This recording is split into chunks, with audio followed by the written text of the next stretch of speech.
Yon, Aerox. Meron tayo itong Aerox na bigla daw tumirik sa daan at pinapacheck ng may-ari. So, be-verify natin kung anong malay nito. So, natumbok ko kagad dyan kung ano yung problema. Ito yun, no? Tingnan natin yung oil. Nang binuksan namin dito, sumikip to. No? Nasilikot ko ng bahagya. Dumulas. So, ngayon tignan natin yung oil. Yon! Walang oil. Alright. So, tama nga yung hinala namin. Kaya namatay, bumibiyahe daw si madam, tapos biglang namatay. Sinubukan niyang paandarin isang beses, kasi hindi na umandar. Nung binuksan ko, matigas to, ayaw umikot. Ayan, no? So ayaw umikot. Yan kanina, pero nung bahagya po siyang pinihit, no, ay bigla itong gumalaw, no? Inikot ko pa atras, gumalaw siya. So ibig sabihin, magpapagamit pa siya. Hindi gaya ng jowa mo, ginamit ka lang, tas iniwan ka, aray. Tapos tinanggalan namin ng oil. Ayan lang yung oil, oh. Walang langis. Ayan. Tapos yung coolant na rin check natin. Ay, tuyo yung coolant to. So try muna natin to lagyan ng coolant tsaka langis. So sa bahaging ito, maliban sa nawalan po siya ng langis, ay nagka-problema din po sa kanyang coolant, no? Nang binuksan namin ay walang laman po yung coolant. Ayan. And dahil natuklasan namin na yung hose ng coolant papunta po sa kanyang reserve ay natanggal. Dahil nga po may problema yung hose. So ipapakita ko na lang mamaya. And so sana walang ganong problema o hindi nagka-problema sa loob nito para mabawas-bawasan naman po yung sakit ng bulsa ng may-ari. Alright, so gagawin muna natin ang paraan bago natin yan sintensyahan. Pero ngayon, lagyan muna natin ng oil at saka coolant. Tapos subukan natin.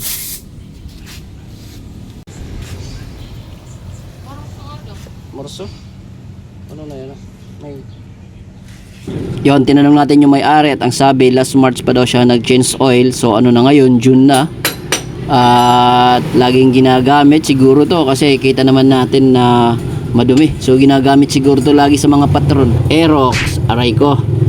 Pansin-pansin din dito na napakarumi na po na kanyang CVT. Ayan, oh, sasama na rin po natin yan sa CVT clean para ganado naman.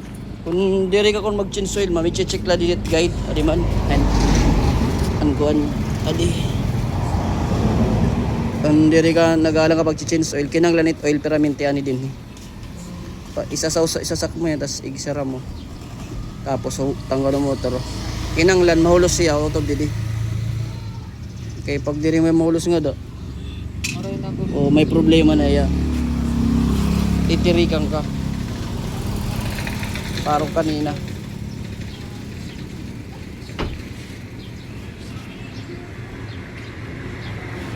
Ulos na. Wala ba nga na? Wala ito.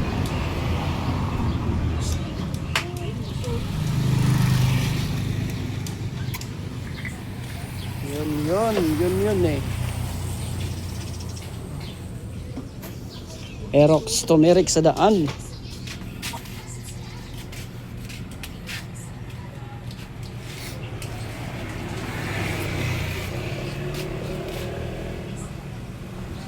Drinks man ito, bay. Oo.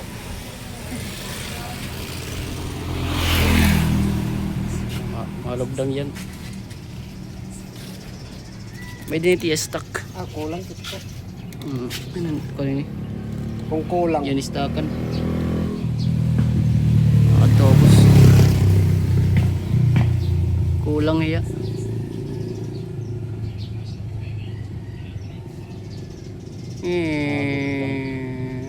Tingnan na lati ba doy, basta may sobra. Mahamot mo liwa. Kanin eroy. Ito yung sinasabi ko kanina, nagkaroon po ng problema sa hose po ng papunta sa coolant. Ayan, no, hindi na nakasalpak dito. Ayan. So ang nangyari dyan, naging busalsal na po yung kanyang bunganga ng hose. So papalitan po natin yan kasi pinapasok namin dito ng bagya, wala talaga. Maiksi na tapos napupunit pag sinasalpak. Kaya papalitan natin.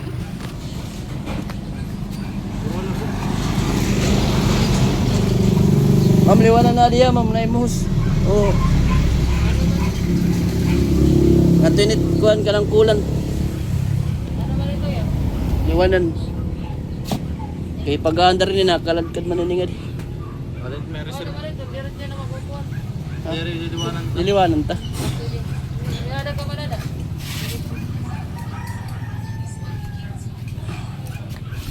So ayan, nabuksan na po natin at paanda rin, moment of truth, kung gagana pa ba o magpapabiyak na siya. Ayan, start. Oy, wala. Walang trigger sa kabila. Pero pick up nila ito pare. Yun. Mandar ya. Maingay. Bigat na buyay.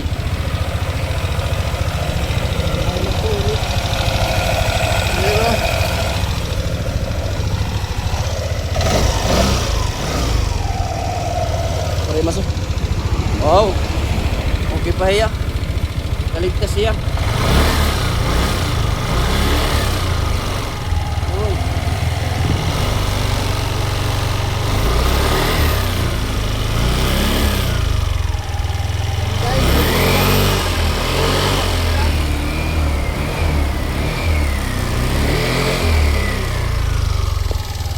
Anong ruba pare? Anong ruba?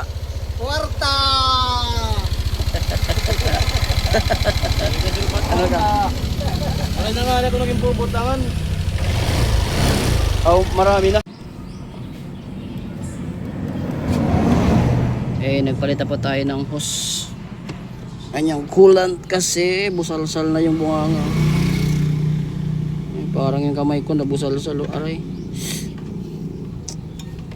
Ayan o. Nagpalit na tayo ng hose kasi damage na po yung bunganga. Tumatagas lang yung coolant. Yun.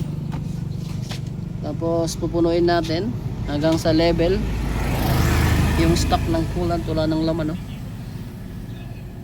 Wala ng laman.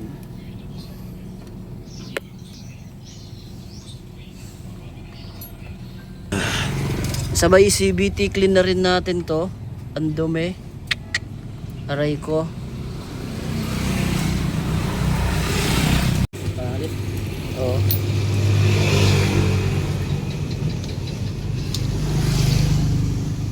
Yan, lagay-lagay. Aray sulod. Wow, pasok na pasok. Ay naman no. Ano na yun? Aray. Sige daw. Ay, pagpuno din ko. Sakto lang may baba. Wait lang. To the level. Okay na. Alright na. Naka-level na siya. Abre daw. To the highest level. Wala, ginadol.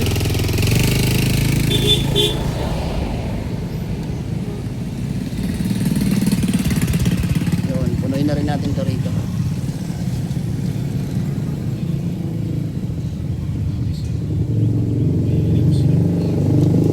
Alright. Goods na. Yung kamay ko na lang hindi goods. May damage siya.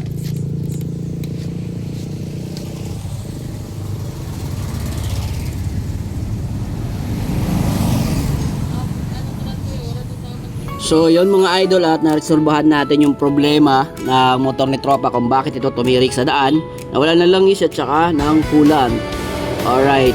So pag may ganito kayong mga sitwasyon o kondisyon na hindi nyo ganong alam yung proseso o yung basic na sa motor, eh mas mabuti na dalhin nyo na lang natin ito sa mga motorcycle parts para ma-check, no? Kasi baka mamaya sa kakapilit yung mag-start ay mas lumaki pa yung sera, no mga idol.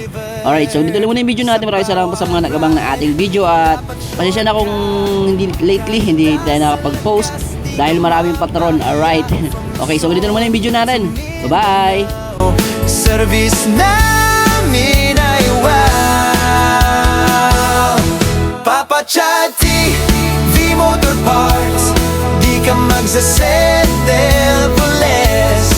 Quality assured, sa presyo ay the best. Kahit anong kailangan, nandito lang kami.